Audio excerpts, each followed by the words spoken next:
Hey guys, welcome to Gizmo Times. This is Daiwa's 43-inch 4K TV that was launched quite some time back, and I did get it quite some time back. I couldn't actually review it fully because there was quite a lot of stuff that we already had. We finally are here with the quick unboxing and my overall thoughts about this particular TV. This comes with the 4K UHD panel with the A plus grade panel, and frankly, for the time that I've used this, and this actually has given me a great output of content. I mean, the color output, it was actually brilliant. It comes with the quantum Luminit technology and the HDR10 support as well, and the interface is actually quite different. Even though it's based on Android 9, it still is well modified, and the best part about it, except one thing in that, is the remote. So the remote here is this one, and I'll talk about it fully once we talk about the TV, because the remote has so much to talk about, so many features given in that single remote itself, except for the hotkeys. I mean, we have seen every brand coming up with the hotkeys on the remote for the OTT platforms such as YouTube, Amazon Prime Video, Netflix, Z5, recently, yeah, Z5, and even Hotstar on some of the TV remotes. But this one has zero. I mean, this that thing which is actually missing, but everything else on this remote makes it much easier for the user once you get accustomed to this.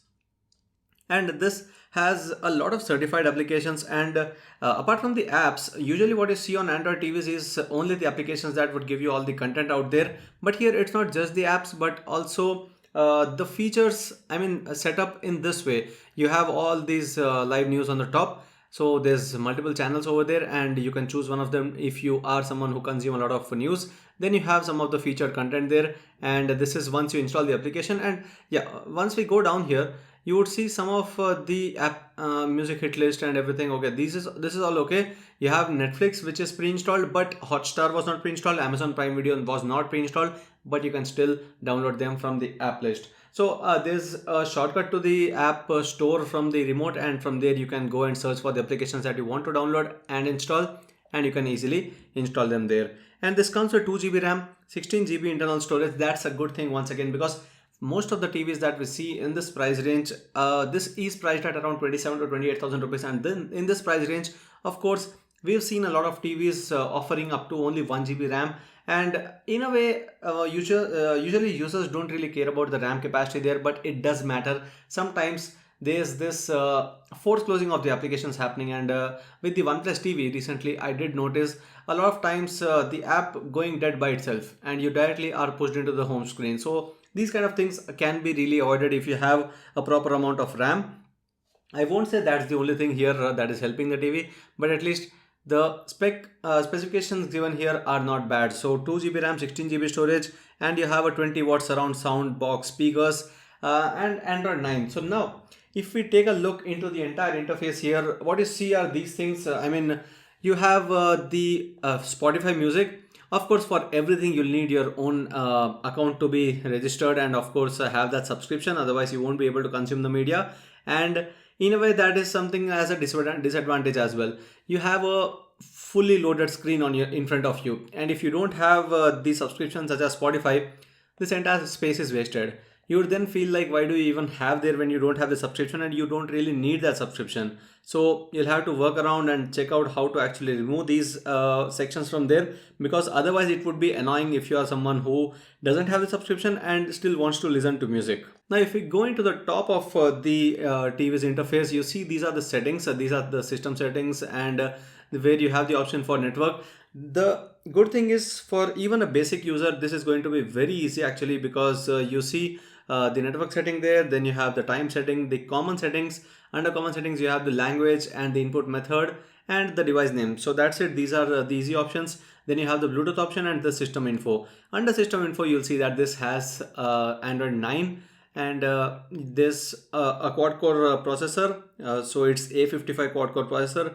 And now if we go back into the other options, now everything else is in the remote. That's pretty interesting. You don't see a lot of things that are into the interface, and for some of the users it might be easy, some of them might also be confused. But for someone like me who's who's someone who has a lot of has remote almost every time in your hand, you would feel like, yes, you need everything here. You don't have to go into the interface and search for it. So it again depends from user to user. It's not like one user would always prefer the same thing as the other one.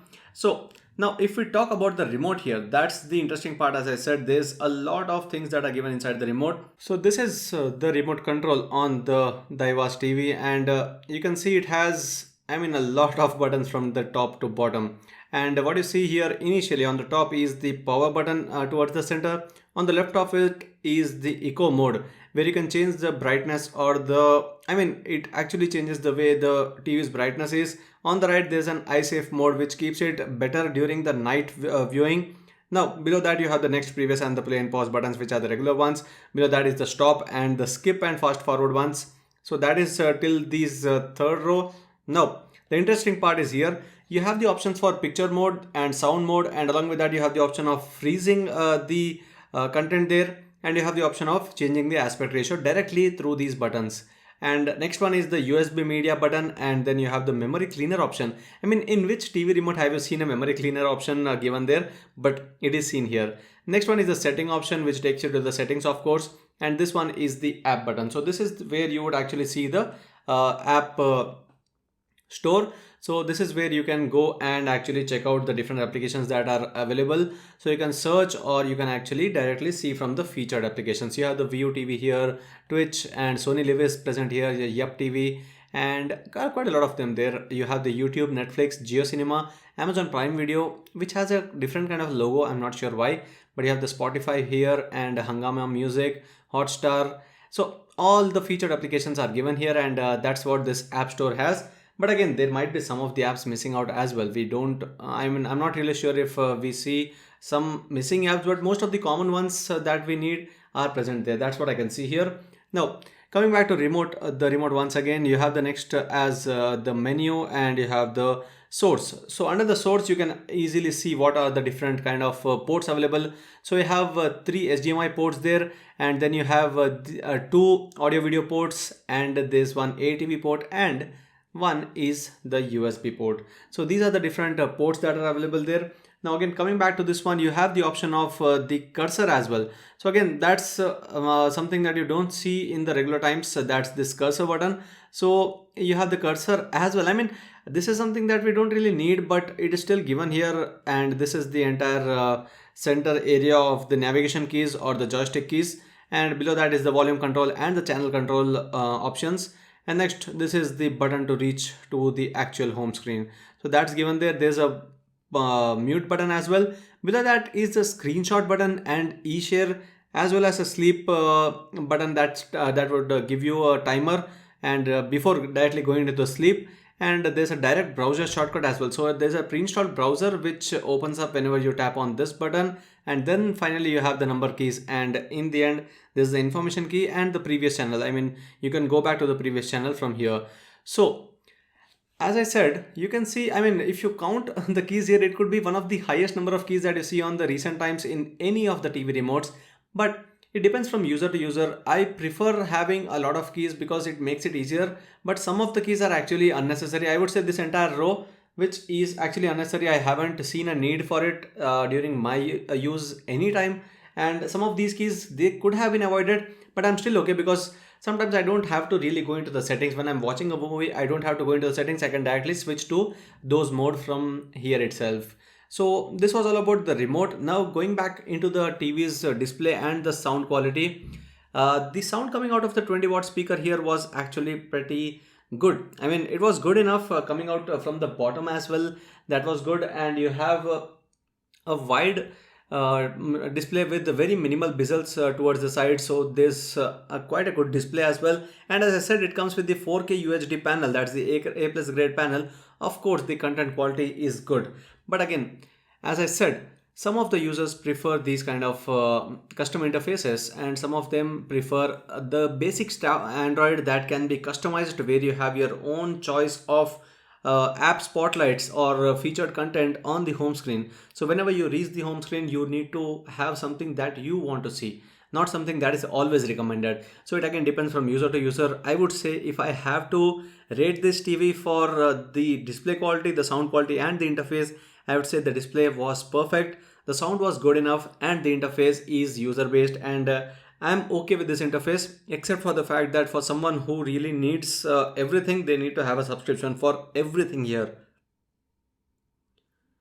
So that's it. This was a quick overview and my thoughts about the Daiwa's 43-inch 4K Quantum Luminit Smart TV.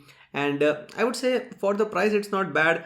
But of course, if you look at the market right now, there's a load of TVs that are powered by the basic Android, and there's also some custom TVs as well from brands like Panasonic and Toshiba as well. And they do have some of their own customized interfaces there, and most of them are priced a bit lower than this as well. So it's a pretty competitive market, so that's one reason why you have more options to choose from. But this is also not a bad choice to consider at all. And if we take a look at the box package here, the box package of course would mention all the specifications on the side, but let's quickly open up the box package.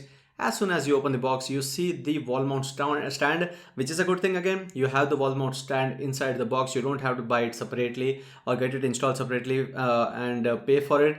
You have it in the box. Next is the entire kit, where you have the remote control, where you have the booklets, and also the tabletop stand. So these things are given inside the box package. And finally you have the TV, and with all the ports towards the back, you have multiple HDMI ports, you have USB port, audio video ports, and also ATV ports. So these are the ports given on the TV. So that's it in this video. This was all about the Daiwa's 4K TV. I hope you like this video. If you do, share and subscribe to Gizmo Times for more. Thanks for watching, and see you next video.